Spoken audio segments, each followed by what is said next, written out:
Well, hello, everybody, and welcome to the Art Money Success Podcast. I'm your host, Maria Brophy, and today is day 5 of Money Matters, Making Money Your Partner interviews with my good friend, Beth Dana, who is the author of the series of books called Make Money Your Partner.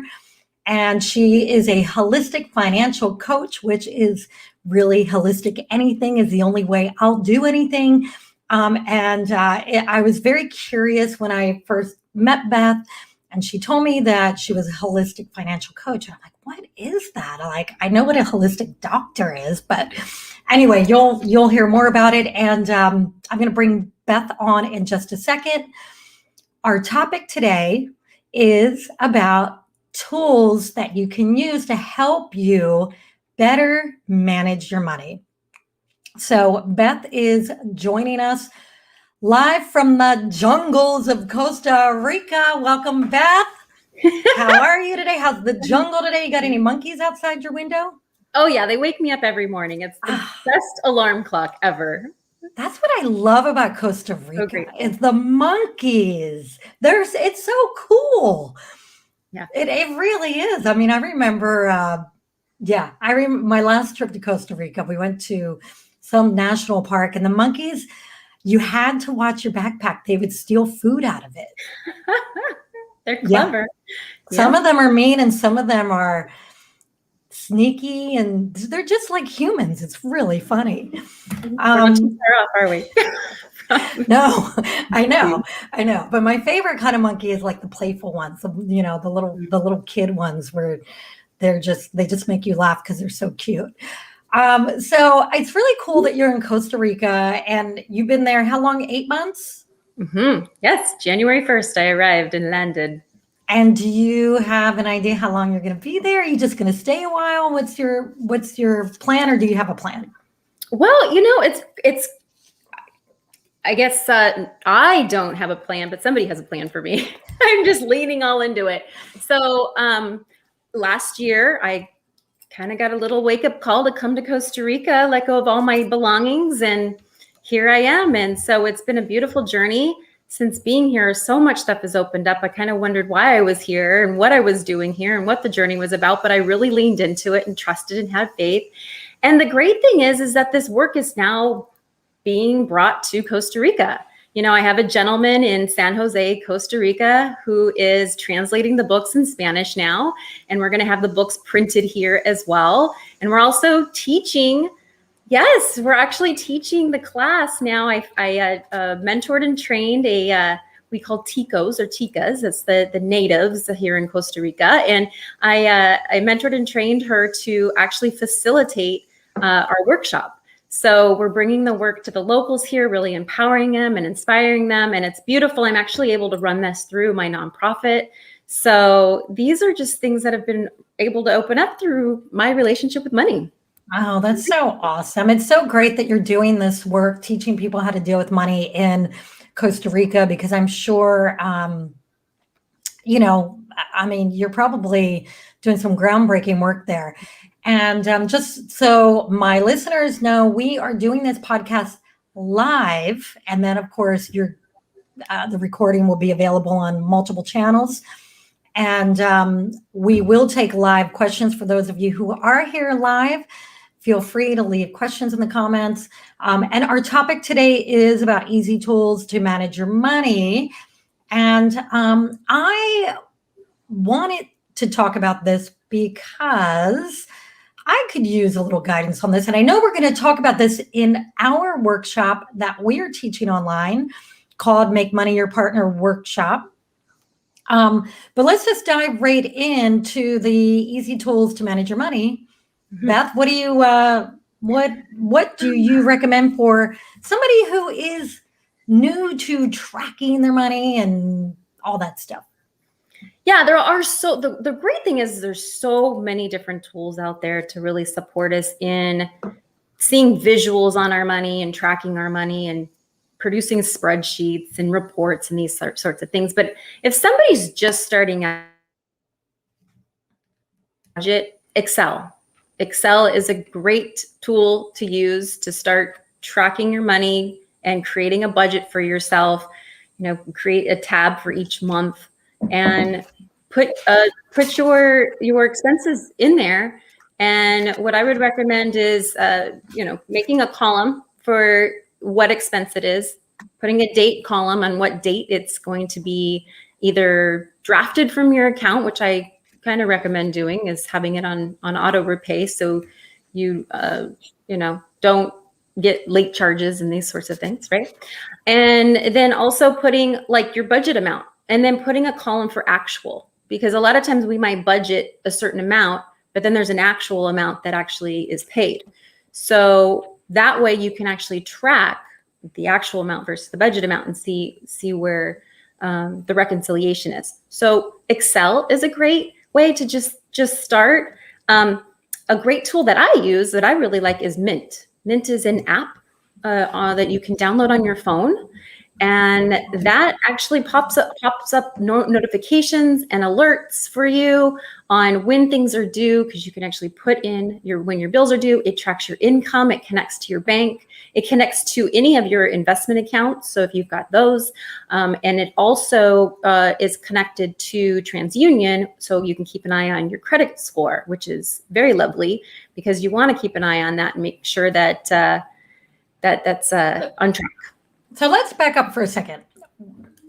For people who have never tracked their expenses and their income, why is it important to track it? Let's kind of go back to that, because I know, there are a lot of people out there that are just like, I don't need to track it, or why would I put in the time to track it? So let's talk about that for a sec.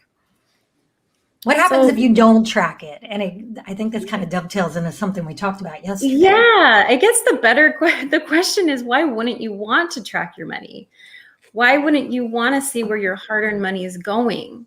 And being mindful that it's going into places that are aligned with where you're going and what you're up to, and that the money is growing and working for you. And absolutely, you want to be able to track your money so you know where it's going.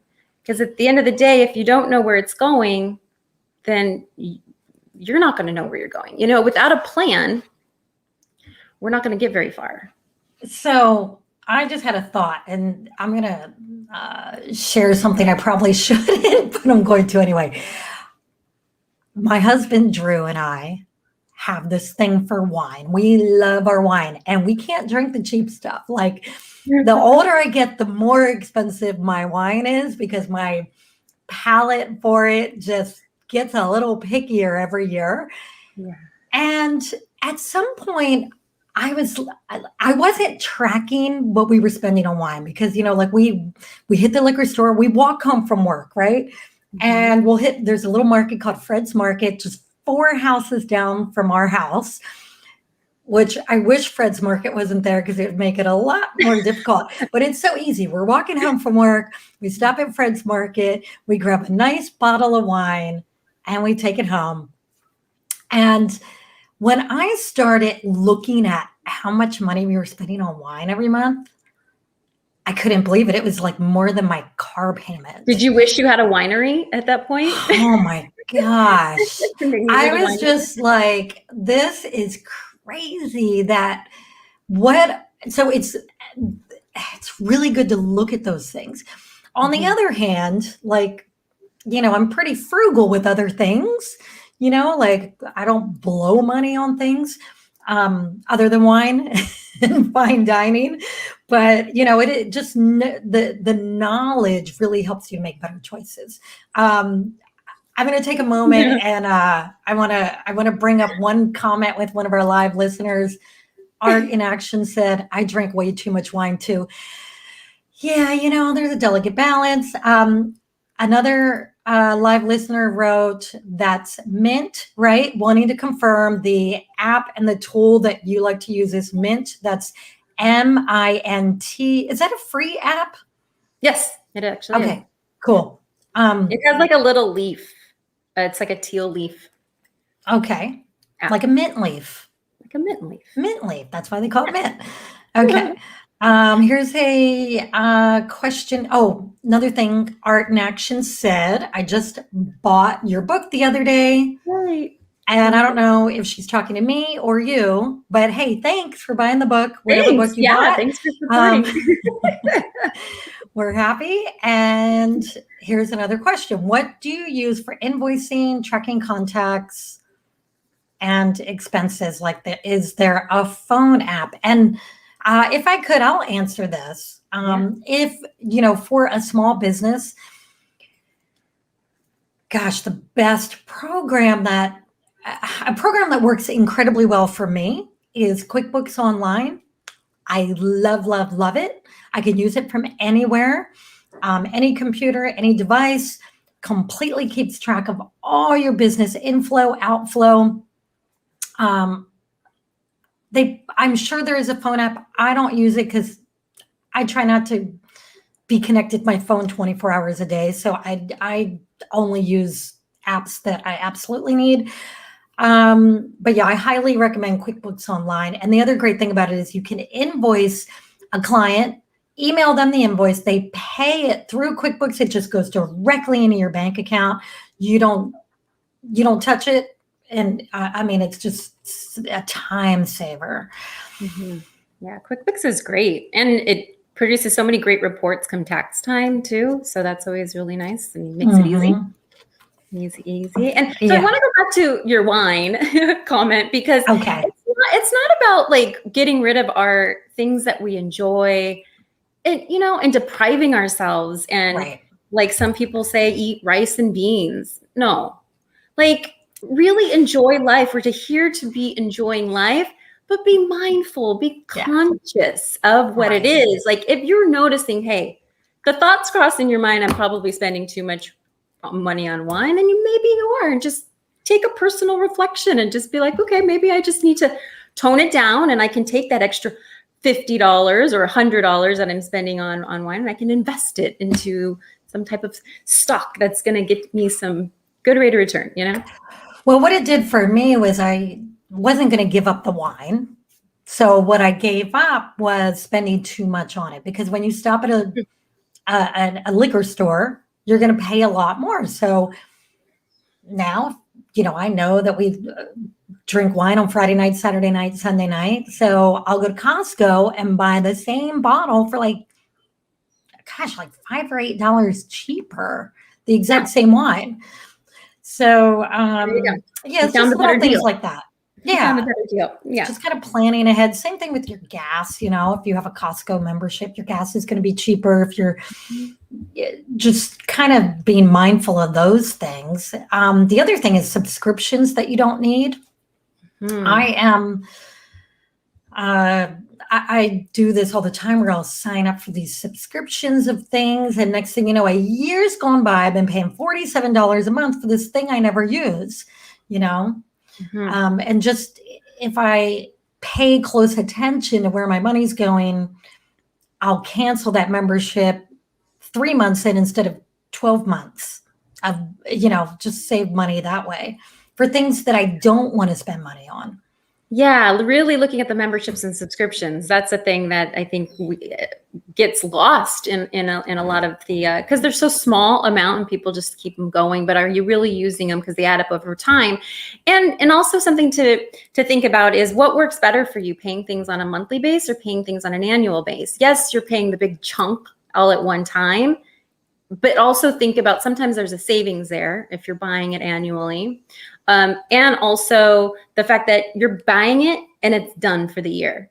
So it's like less that you're needing to actually track, and that money can actually be going towards something else that could be growing and stretching. So looking at those little things too, because sometimes when we end up looking at, there's 10 memberships or subscriptions on your monthly budget, that could look like a lot of stuff's going on and a lot of things to manage. It could feel heavy. It could feel like the energy around it, right? So and asking yourself, is this an investment? Because there are some memberships, like right now I'm in a mastermind group that's really helping me to up level, and it's $1,000 a month. That's a lot of money. And I'm going to continue doing it as long as I'm getting benefit out of it. It's an investment in my business. Their coaching and the mastermind is helping me increase my overall monthly sales. If it wasn't doing that, I wouldn't be paying that. So really, Wayne, is this an investment or is this kind of an expense that isn't important to me in any way? Yeah. Yeah. Does it bring me value? Yeah. Personal development is like the best thing we can ever invest in. Right. Things that make a difference. Like, and I never skimp on personal development. And I think that's why I'm able to grow my business. Every year or two, I make like a giant leap because I work with coaches. I take courses. Gosh, in 2016, I kind of did something a little crazy. I spent $7,000. I put it on a credit card. At the time, I did not have any money for this. I took this course that the promise of the course was how to become a high level consultant for your clients. And what I thought I was going to get out of the course was being able to charge a lot more for Drew's services as an artist to our commercial clients, right? And I got every penny and a ton more out of that course. I put it on a credit card. I did not tell my husband how much I spent on it. He would have killed me. I told him like a year later. I finally told him a year later, but 3 months after I took that course, we got an opportunity from a giant client, and I charged, like 5 times what I would have normally charged, and I got it. And the reason was because of what I learned from that class, how to like propose things, how to position yourself as a high-level provider and all that stuff. And that particular client up-leveled our business. They ended up being a client ongoing for a couple of years. And they took us from, oh my gosh, they just took us to a whole nother level of business. So anyway, my point is, I got my money's worth out of that course, and I still use what I learned from that course every day. Like this morning, I put a proposal together for a very large deal, and everything I learned in that course went into that proposal, and I'm pretty confident I'm going to get it. Yeah. So I don't know why I went off on that tangent, but I just wanted to share that. Yeah, it's the importance of valuing and investing in ourselves, and these workshops and masterminds and things like this, because we're in front of different people that are just going to stimulate other facets of our being, right, in our brain, and just really stretch us and grow us. Well, because we don't know what we don't know. And the things that I learned in that course, not only did I not know, I didn't know what I needed to know, that there was even something to know that I wasn't even aware of. It's like, it's just really amazing. But, and I love, I want to bring back something we talked about yesterday, just briefly. We talked about, we touched on how important it is to spend your money consciously rather than unconsciously. So unconsciously is like everybody else telling you where to spend your money, and you're not paying attention to the details. So you're blowing money rather than putting money away or investing where you should. And I'm going to think of it, I'm going to share an example, a personal example. I have an addiction to Instagram, and I can't tell you how many things I've bought off of Instagram, not just clothes, not just body products. I've bought flashlights. I've bought like things that I just need. I didn't even know existed. And I realized that was unconscious spending because it was so impulsive Mm-hmm. And I have all these things that I don't really need. Mm-hmm. So I've really pulled back on that. Yeah. And instead of, a lot of these things are just $30 or $50. But that's money that could have gone into a savings account, investment account, or whatever. So I just love this idea of just being more conscious with your spending. Yeah. And look, the media and the advertisers know exactly how to get you to buy that $30 flashlight. Right. You probably Right. didn't need another flashlight, but Mhm. man, the way they marketed and sold that. And so just the consumerism of it all, Yeah. just really, being more mindful and thinking, do I really need this? Yeah. So let's talk for a moment about our workshop. And because we have a lot of people here on live, and please ask questions in the comments if you're here live. Our workshop, you can click the link in the description of this video and this podcast, and you can read about the workshop in detail. But let's just touch on it.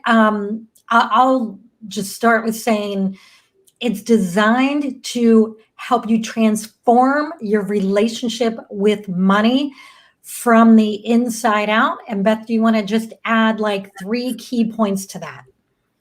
Yeah, so we're first going to go through the mindset and the behaviors around money and the limiting beliefs around money, because that's really important to start getting to the root. So we're really going to touch on that in the very beginning of the workshop, and then we actually then go into like we spoke about here in our 5 days, the money allocations, and we're actually going to be doing, because this is all action work, right? So we're actually going to be going in and calculating where are you currently at, getting in touch with the emotions with your money and where you're at, so you can really get connected with your finances and money, and then also your future and what that looks like, and really tapping into that dream life that you're wanting. And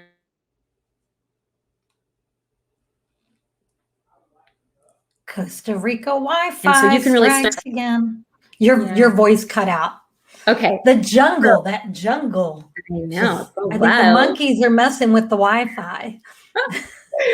So we're going to look at mindset. We're going to look at your current financial position, get in touch with that on an emotional level, seeing what's working, what's not working, what do you get to do different moving forward. We're going to get to look at your the foundation of like moving forward. What does this look like for the future of what you're needing and what you're wanting to create in your life, and really making that alignment between where you're at and where you want to go, so you can have the correct and proper steps that you can take action when you leave the workshop.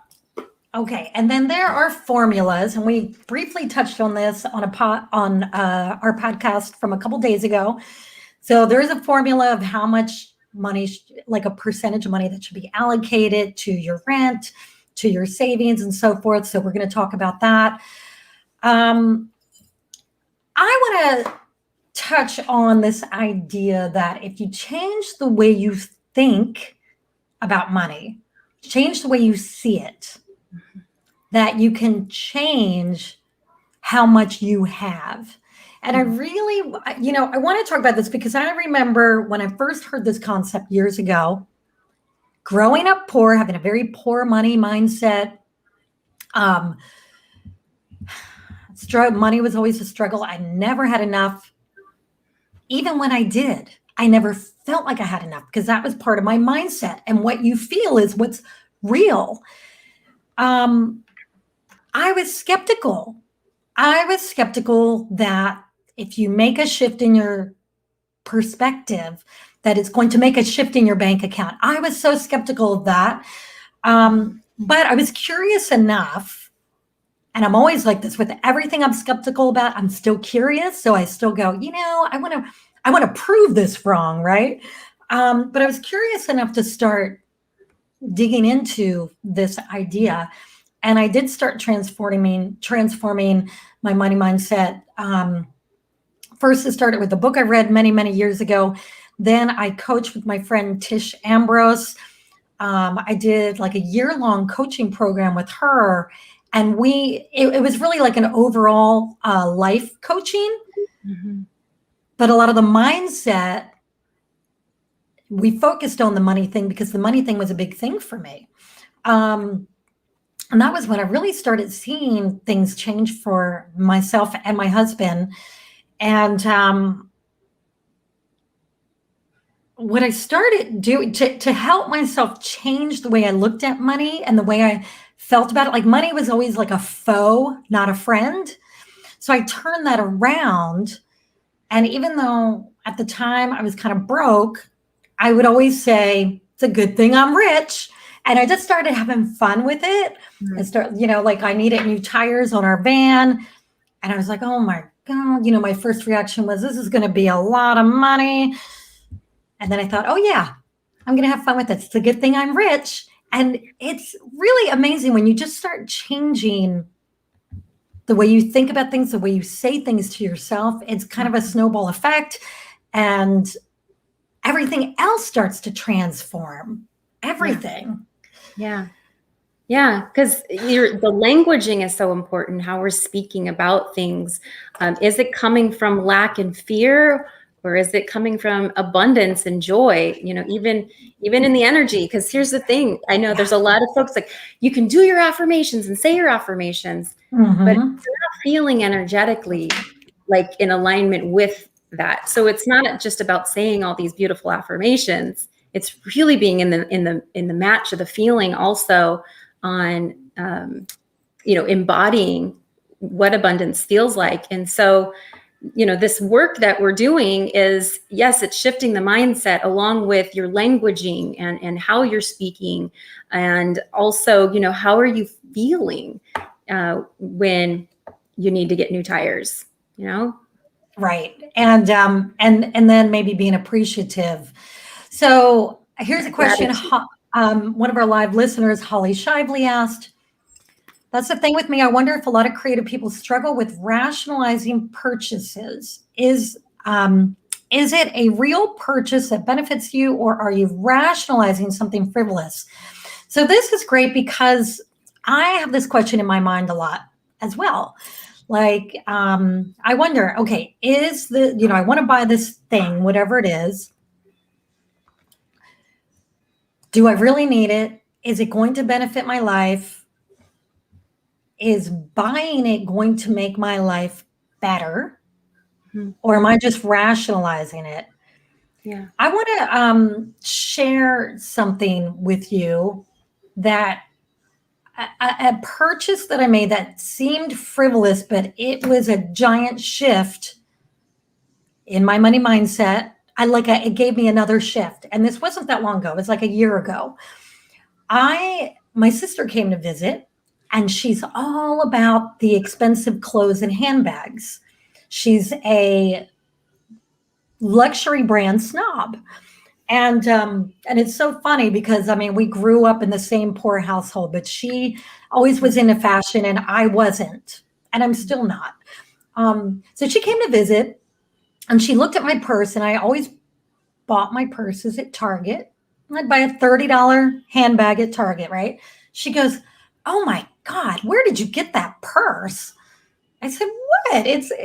I've got it at Target. She said, you buy your purses at Target? I said, yeah, it's only $30. Like, isn't that a good deal?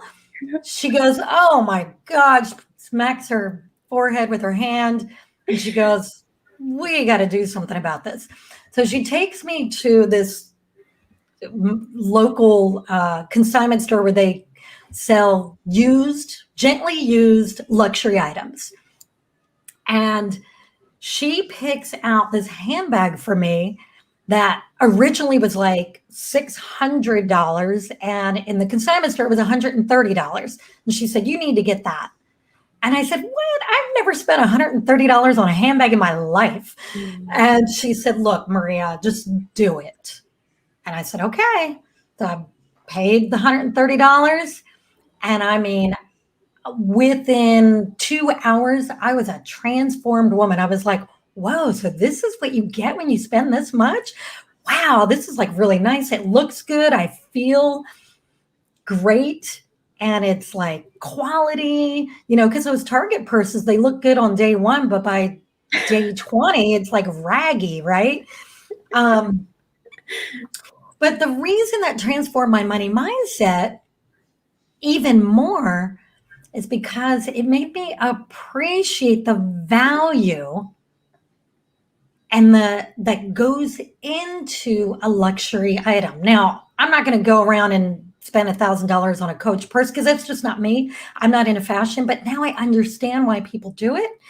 And it's like, I think deep down inside, I always felt like I didn't deserve a nice handbag.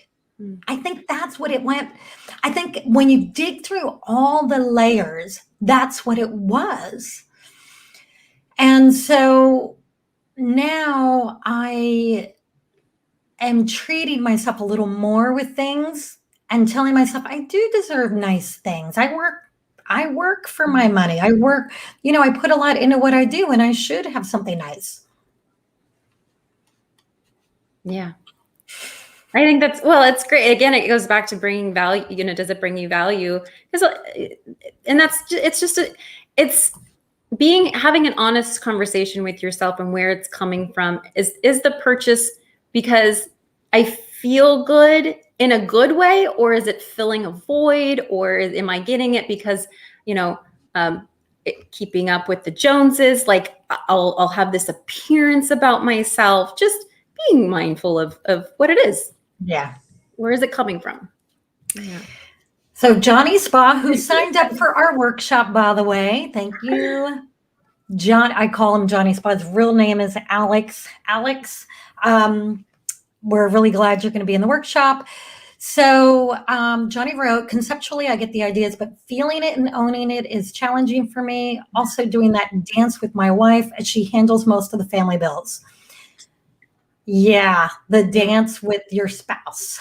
Ooh, have her come to the workshop too. You should both. Right. Yes. Alex, have your wife do the workshop with you and take the courses with you and absolutely. Because spouses have to be on the same page. I want to do a shout out to another live listener who is Steve Yanunza. Hey, Steve. I love seeing like local San Clementians on here. I've known Steve since I moved to San Clemente 24 years ago. So good to see you. Thanks for being here. Okay, so we are going to wrap this up. I want to say something really quickly back to the spouses, because for those of you who are in a relationship right now, I invite you to both do the workshop. And the thing is because you both have different visions for things, which is great. And you both have ways of doing things. And then how beautiful to come after the workshop together, bringing your notes together, sharing with each other how you're feeling, what's opened up for you, share each other's experience and your notes and your visions for where you want to go. And you can create this beautiful alignment together moving forward. Yeah, absolutely. You have to be on the same page. You can't have a marriage where you're both like in two totally different places with money. I mean, you can, but it's, going to cause problems. So, if you're interested in the workshop, click the link in the description of this broadcast, and you can have instant access. The second you sign up, you get access to the download worksheets that will help you get clear on where you are and where you want to be. And of course, we're going to walk through that in the workshop. Thank you all for being here. And Beth, thank you so much for being here. It's been so much fun. Thank you. I love talking about this stuff. I love it because, money's important. Look, wouldn't it be great if we lived in a world where you didn't need money? Yes, but we're not in that world yet. We still need money to eat, clothe, house, all that stuff. So while we're living that reality, why not have a super healthy relationship with your money and have make conscious decisions with where it's going? Why not, right? So anyway, Make Money Your Partner is the name of the workshop. Join us, and I hope you all enjoyed this. And Thank you, Beth. I'll see you later. Be careful in the jungle. Will do. Absolutely. Bye for now. Ciao.